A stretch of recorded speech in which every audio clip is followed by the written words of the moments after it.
Notice, the following video is a remake of my other tutorial video I made back in 2017.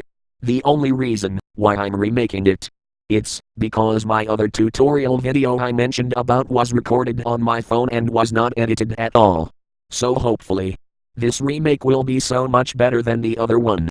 Enjoy the video.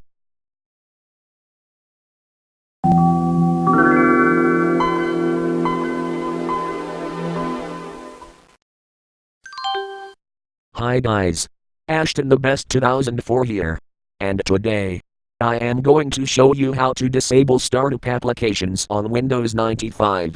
But before we get into it, you guys all know that this video is a remake of my other tutorial video, if you guys watched the disclaimer notice of this video.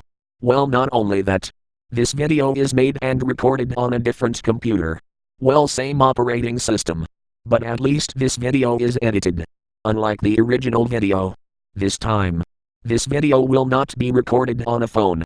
Now let's get into the tutorial. First, click on the Start button. Hover into Settings. Then click Taskbar. Next, click on Start Menu Programs. Then click Remove. Up next, you are going to click on the Startup folder. And after that, select the startup applications you want to remove. It can be any. Doesn't matter. Next you are going to click Remove. Then click either the Close button or the X button. Then click OK. Make sure you restart the Windows 95 machine after you are done disabling startup applications on it. And now we are done with the video.